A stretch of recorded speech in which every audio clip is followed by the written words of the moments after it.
સ્વામિત્રંજય સોમનાથ ઓમ નમઃ શિવાય। પ્રિય મિત્રો, તમારો દિવસ શુભ રહે, મંગલમય શુભકામના। હું બિલીમારાથી જોગીભાઈ વ્યાસ આપ સૌનું આપણી જોગેશમાં પુનઃ હાર્દિક સ્વાગત કરું છું। મિત્રો, આજ રોજ જોઈશું આજનું શુભ પંચાંગ। આજે તારીખ છે 26/1/2026 ને સોમવાર, મહાસુદ આઠમ તિથિ છે। આજના દિવસને દુર્ગાષ્ટમી તરીકે ઓળખવામાં આવે છે, ભીમાષ્ટમી તરીકે ઓળખવામાં આવે છે। આજે ખોડિયાર માતાની જન્મ જયંતિ પણ છે અને આજે ખાસ કરીને પ્રજાસત્તાક દિન પણ છે। ગણતંત્ર દિવસ તરીકે પણ આજના દિવસને ઓળખવામાં આવે છે। વંદે માતરમ। આજના દિવસે ધ્વજાવંદન કરવું બહુ જરૂરી હોય છે। આજના દિવસે ભારત માતાને વંદન કરવા બહુ જ જરૂરી છે, જેના આશીર્વાદથી આપણે અહીંના દેશમાં રહીએ છીએ। તેવા ભારત માતાના ચરણોમાં વંદન। સૌને વંદે માતરમ। આજે જોઈશું આજનું શુભ પંચાંગ। આજે બાળકનો જન્મ થાય છે એની તિથિ ગણાય છે આઠમ। આજે આઠમને સોમવાર છે। સોમવાર આઠમ જે તિથિ છે એ ભગવાન શંકરની તિથિ છે। આજે રાત્રે 9:19 આઠમ પૂર્ણ થઈ જાય છે અને ત્યાર પછી નોમ ગણાશે। આજે જે બાળકનો જન્મ થાય છે નક્ષત્ર ગણાય છે અશ્વિની। અશ્વિની નક્ષત્ર આજે બપોરે 12:34 પૂર્ણ થઈ જાય છે અને ત્યાર પછી બાળકનો જન્મ થાય ભરણી નક્ષત્ર ગણાશે। આજે જે બાળકનો જન્મ થાય છે અને યોગ ગણાય છે સાધ્ય। આ સાધ્ય યોગ આજે સવારે 9:12 પૂર્ણ થઈ જાય અને ત્યાર પછી શુભ યોગ ગણાશે। આજે જે બાળકનો જન્મ થાય છે એનું કરણ ગણાય છે વિષ્ટિ। આ વિષ્ટિકરણ આજે સવારે 10:18 પૂર્ણ થઈ જાય અને ત્યાર પછી જે બાળકનો જન્મ થાય એનું બહુકરણ ગણાશે। આજે જે બાળકનો જન્મ થાય છે એની રાશિ ગણાય છે મેષ। મેષ રાશિની અક્ષર આવે છે અલય। મેષ રાશિનો સ્વામી મંગળ ગણાય છે। આ મેષ રાશિ આજે આખા દેશમાં કોઈ પણ બાળકનો જન્મ થાય બધાની રાશિ મેષ ગણાશે। આ મેષ રાશિ 27 તારીખે સાંજે 4:46 પૂર્ણ થાય છે એટલે ત્યાં સુધી જે બાળકોનો જન્મ થાય બધાની રાશિ મેષ ગણાશે। આ રાશિ તિથિ વાર નક્ષત્ર યોગ કરણનું બહુ જ મહત્વ છે મિત્રો। એમાં જેનો પણ જન્મ થાય તેને ચોક્કસ પ્રમાણે પૂજા વિધિ કરેલો, જેથી કરીને તમારું જીવન સરળ બની જાય। આજે જે કોઈ મારા સબસ્ક્રાઇબ મિત્ર મારા ઘર પરિવારમાંથી કોઈ પણ સદસ્યની વર્ષગાંઠ છે, મેરેજ એનિવર્સરી છે, એ બધાને મારી ઘણી ઘણી શુભકામના। તમારા જીવનમાં ખૂબ પ્રગતિ ઉન્નતિ થાય, ભગવાન શંકર તમારી બધી મનોકામના પૂર્ણ કરે। આજના દિવસે સવારમાં ઉઠી આજનું શુકન કરી લો, આખું વર્ષ તમારું સુંદર રીતે વ્યતીત થાય। આજે જે કોઈ મારા સબસ્ક્રાઇબ મિત્ર મારા ઘર પરિવારમાંથી કોઈ પણ સદસ્ય કોઈ જગ્યા પર નોકરી ધંધા માટે જઈ રહ્યા છે, કોઈ ઇન્ટરવ્યૂ આપવા જઈ રહ્યા છે, આજે કોઈ ઓપરેશન હોઈ શકે, કોઈની ડિલિવરી, કોઈની સગાઈ, કોઈની છઠ્ઠીની પૂજા હોઈ શકે, તે સિવાય કોઈ દેશ વિદેશની યાત્રા માટે જઈ રહ્યું છે, આજના દિવસે કોઈ ધર્મક્ષેત્રની યાત્રા માટે જઈ રહ્યું છે, કોઈ રમતગમતમાં ભાગ લેવા જઈ રહ્યું છે, આ બધા જને મારી ઘણી ઘણી શુભકામના છે। મિત્રો, આ બધું કાર્ય કરતાં પહેલાં એક ખાસ વસ્તુ ધ્યાનમાં રાખી આપણી જોગી અષ્ટ ચેનલ પર જાઓ, ત્યાં પ્લે લિસ્ટમાં જઈ વારનું શુકન, આજે સોમવાર છે એનું શુકન જોઈ લો અને એ શુકન કરીને કાર્ય કરવા માટે નીકળશો તો ઘણું શુભ ફળ પ્રાપ્ત થશે।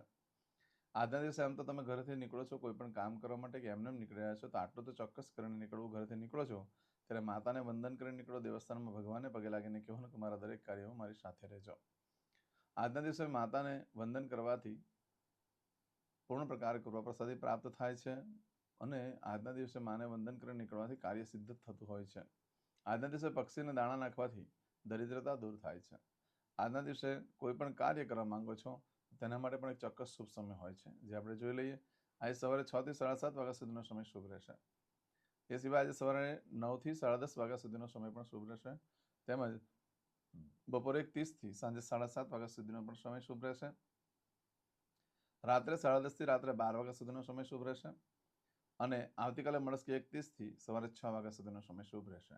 આ સમયગાળા દરમિયાન તમે કોઈ પણ કાર્ય કરો છો તે કાર્યમાં દિવ્ય સફળતા પ્રાપ્ત થશે। પરંતુ મિત્રો, આજના દિવસે બપોરે 12:34 સુધીમાં તમારી કોઈ પણ વસ્તુ ચોરાઈ જાય છે કે ખોવાઈ જાય છે, અથવા કોઈ ખરીદી કરો છો અથવા કોઈ વેચાણ કરો છો, નવા કાર્યનો આરંભ કરો છો, તો તેનું શું ફળ છે તે આપણે જોઈ લઈએ। આજે તમારી કોઈ પણ વસ્તુ ચોરાઈ ગઈ, ખોવાઈ ગઈ તો 9 દિવસમાં મળે, બાકી શક્યતા ઓછી છે। આજના દિવસે કોઈ પણ કાર્ય કરવા માટે, ઇન્ટરવ્યૂ વગેરે આપવા માટે શ્રેષ્ઠ દિવસ રહેશે।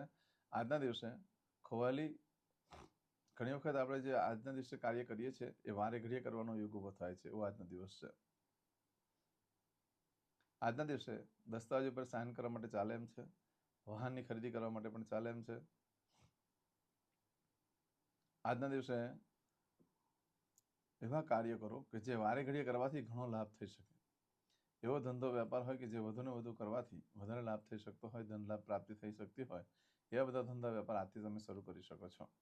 આજે નવા વસ્ત્ર પહેરવાથી તમારો સ્વભાવ ઉતાવળિયો થઈ જાય છે, ઘરમાં શુભ પ્રસંગો આવે છે પણ ઉતાવળ સ્વભાવને કારણે ઘણીવાર નુકસાન પણ ભોગવવું પડતું હોય છે.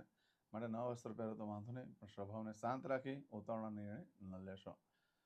આવું બધું ફળ આજે બપોરે 12:34 સુધીમાં મળે, પરંતુ આજે બપોરે 12:34થી લઈ આવતીકાલે સવારે 11:10 સુધીમાં તમે કોઈ કાર્ય કરો છો તેનું ફળ બદલાઈ જાય છે. એમાં કંઈ ચોરાઈ ગયું, ખોવાઈ ગયું, કે નવી વસ્તુ લીધી, કે નવો ધંધો ચાલુ કરો તો શું પરિણામ આવે?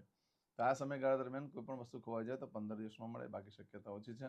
આજના દિવસે કરેલા આ કાર્યમાં લાંબો સમય સુધી એનું સુખ પ્રાપ્ત થતું નથી. અને ખાસ કરીને કોઈ કિંમતી વસ્તુની ખરીદી આજે ન કરશો આ સમયગાળા દરમિયાન, કારણ કે ચોરાઈ જશે, કે ખોવાઈ જશે, એવી ઘટના ઘટિત થઈ શકે તમારી સાથે. માટે આ સમયગાળા દરમિયાન કોઈ પણ પ્રકારના નવા કાર્યનો આરંભ ન કરશો, ન નવી ખરીદી કરશો, કારણ કે તમે જે કાર્ય કરો ને એ કાર્યનું સુખ લાંબો સમય સુધી ટકતું નથી, એટલે જાહેરમાં આવી જાય અને ચોરાઈ જવાની શક્યતા વધારે પડતી રહેતી હોય છે. દસ્તાવેજ ઉપર સાઇન કરવા માટે પણ યોગ્ય નથી. વસ્તુ ખરીદવા માટે ચાલે એમ છે, બાકી વાહન, મિલકત, પ્રોપર્ટી વસ્તુ કે ખરીદવા માટે યોગ્ય દિવસ નથી. નવા વસ્ત્ર પણ આ ધારણ સમય ન પહેરશો, ન તો છુપા પ્રેમ સંબંધો પકડાઈ જવાનો ભય રહેશે. તમારી સાથે કોઈ પ્રકારના છલ, કપટ વગેરે પણ થઈ શકે છે. જો આજે નવા વસ્ત્ર ધારણ કરશો તો તમે છેતરાઈ શકો છો, તમને કોઈ રીતે ભરમાવી જાય અને એનાથી તમને મોટું નુકસાન થઈ શકે, અને કપડાં મોટે ભાગે ચોરાઈ જશે નવા વસ્ત્ર ધારણ કરશો એ.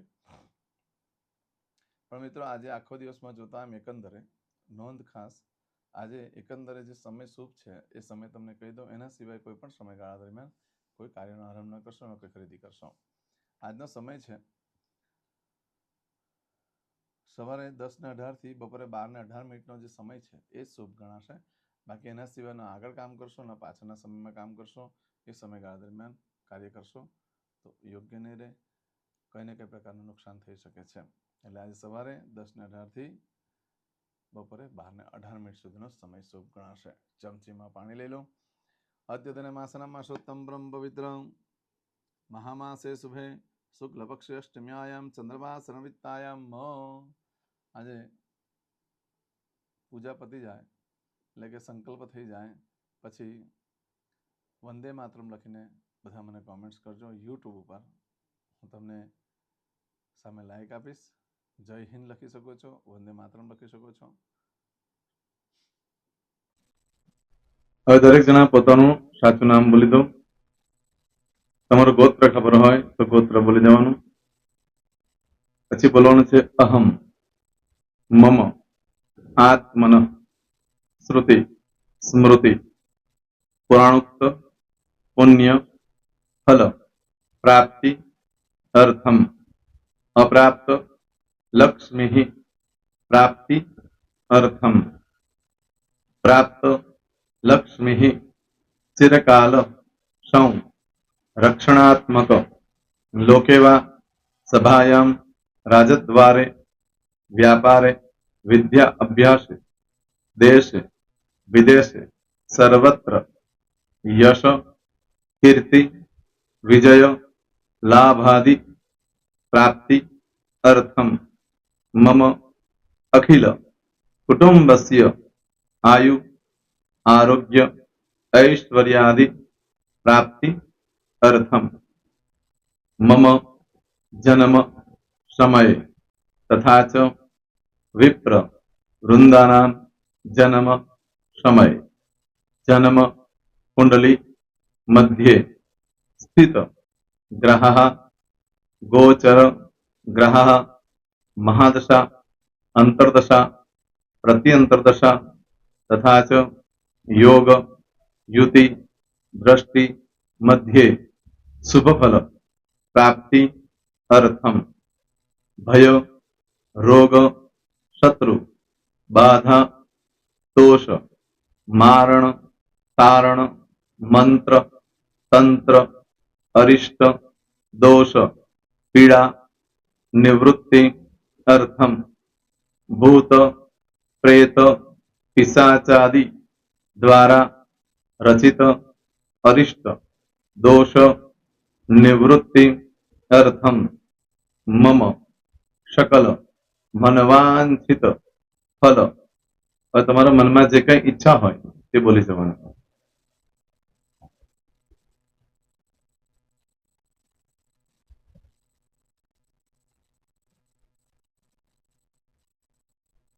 બોલવાનું અનુસારતઃ સકલ મનવાંછિત ફલ પ્રાપ્તિ અર્થમ. હવે જે બરકતની પૂજા વાળા છે એ લોકો તો આ બધું બોલવાનું જ હોય છે, એ લોકો માટે કોઈ સ્પેશિયલ નથી. પણ જે લોકોએ હવે જે કહું છું તે લોકોએ જ બોલવાનું, જેના લગ્ન થઈ ગયા હોય એ લોકોએ બોલવાનું છે. મમ દાંપત્ય જીવન મધ્યે સુખાકારી પ્રાપ્તિ અર્થમ પુત્ર પૌત્રાદિ સંતતિ પ્રાપ્તિ અર્થમ. આ સંતાન પ્રાપ્તિ વાળા માટે પણ આવી જાય છે એમાં. દીર્ઘ આયુ આરોગ્ય ઐશ્વર્યાદિ પ્રાપ્તિ અર્થમ. તથા ચ, હવે જેના લગ્ન નથી થયા તે લોકોએ બોલવાનું. મમ જટટી વિવાહ યોગ પ્રાપ્તિ અર્થમ વિવાહ પશ્ચાત દાંપત્ય જીવન મધ્યે સુખાકારી પ્રાપ્તિ અર્થમ. હવે જે લોકોને સંતાન પ્રાપ્તિ નથી, જે લોકોને સંતાન પ્રાપ્તિ છે કરવી છે એ લોકોએ બોલવાનું. મમ દાંપત્ય જીવન મધ્યે સુખાકારી પ્રાપ્તિ અર્થમ તથા ચ દીર્ઘ આયુ આરોગ્ય ઐશ્વર્યાદિ સમન્વિત સંતતિ સુખ પ્રાપ્તિ અર્થમ. હવે જે અભ્યાસ કરી રહ્યા છો છોકરા વિદ્યાર્થીઓ છે તે લોકોએ બોલવાનું છે. મમ વિદ્યા અભ્યાસ મધ્યે ઉત્તરો ઉત્તર પ્રગતિ ઉન્નતિ સાનુકૂલતા પૂર્વક દિવ્ય સફળતા પ્રાપ્તિ અર્થમ.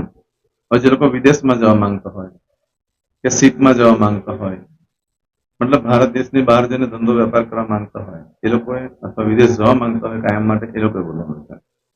મમ જટટી વિદેશ ગમન યોગ પ્રાપ્તિ અર્થમ વિદેશ ગમન કાર્ય મધ્યે સાનુકૂલતા પૂર્વક દિવ્ય સફળતા પ્રાપ્તિ અર્થમ. આરોગ્ય વાળા બોલવાનું છે, જેને આરોગ્યની પૂજા આપેલી હોય એ લોકોએ. એમ તો દરેક જણા જ બોલવાનું. બોલો મમ આયુ આરોગ્ય ઐશ્વર્યાદિ પ્રાપ્તિ અર્થમ.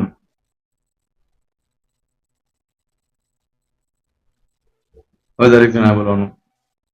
સકલ મનવાંછિત ફલ પ્રાપ્તિ અર્થમ અદ્ય દિને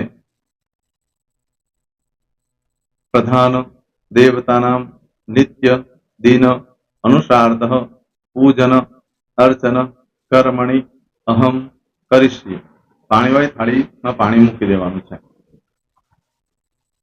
હવે તમારી બધી પૂજા જે મેં આપેલી છે એ પૂજા થઈ જાય, અથવા તો તમે રોજ પૂજા કરતા છો, મારી પાસેથી નથી લઈ ગયા, એ પૂજા થઈ જાય પછી ફરી પાછી ચમચીમાં પાણી લેવાનું. અહીંયા વિડીયોને સ્ટોપ કરી દેવાનું. પૂજા પતે એટલે પાછું આગળનું કરવાનું છે. અહીંયા વિડીયો સ્ટોપ કરી દેવાનું અને પૂજા પતે એટલે બોલવાનું છે. વિષ્ણવે વિષ્ણવે વિષ્ણવે નમો નમઃ વિષ્ણુ સ્મરણા સર્વમ પરિપૂર્ણ અસ્તુ. એતાની ગંધ પુષ્પ ધૂપ દીપ નૈવેદ્ય તાંબૂલ પ્રદક્ષિણા સહિત પ્રણુ મમ સકલ મનવાંછિત ફલ પ્રાપ્તિ અર્થમ પૂજન અર્ચન પ્રિયતાન નમમ. પાણી મૂકી દેવાનું, પાછું પાણી લેવાનું. પૂજન અર્ચન બ્રહ્માર્પણમસ્તુ. નીચે જમીન પર પાણી મૂકો, એમાં આંગળી ઘસી કપાળમાં તિલક કરી દો. કપાળમાં જમીન પર પાણી મૂક્યું છે એમાં. ત્યાર પછી ભગવાનને કહેવાનું કે હે પ્રભુ, આજે પૂજા કરતા કઈ પણ પ્રકારની ભૂલચૂક થઈ ગઈ હોય તો અમને ક્ષમા કરજો. અમે તમારા બાળક છીએ પ્રભુ, તમારો ખૂબ આભાર માનું છું. આજે મારી પાસે તમારી પૂજા કરાવી, મારી મનોકામના પૂર્ણ કરી. પ્રાર્થના કરી દો. જગ્યા પરથી ઉભા થઈ શ્રીનારાયણ ભગવાનને પાણી ચડાવી દો અને નિત્ય કર્મ જે કરતા હોય તે. જય સ્વામિનારાયણ. તમારો દિવસ શુભ રહે. તમે અને તમારો પરિવાર સુખી રહે, સંપન્ન રહે, સુરક્ષિત રહે, એ ભગવાન સોમનાથ દાદાને પ્રાર્થના. તો મિત્રો, તમે મારા વિડીયોને લાઈક ના આપી હોય તો સૌથી પહેલા લાઈક આપી દો. અને ત્યાર પછી જો તમે મારી આ ચેનલ સબસ્ક્રાઇબ ન કરી હોય તો સૌથી પહેલા સબસ્ક્રાઇબ કરી લો અને બેલ આઇકોન ઓલ પર ક્લિક કરવાનું ભૂલશો નહીં, જેથી કરીને સૌથી પહેલા નવી વિડીયો જે કંઈ મૂકું એ તમને મળે. મિત્રો, કંઈ પણ મૂંઝવણ હોય તો મને આ નંબર પર તમે ફોન કરીને પૂછી શકો છો. મારો મોબાઈલ નંબર છે 9825546459. મિત્રો, કોમેન્ટ્સમાં જય સોમનાથ લખવાનું ભૂલશો નહીં. ફરી પાછા નવા વિડીયો સાથે મળીએ. ત્યાં સુધી સૌને જય સોમનાથ.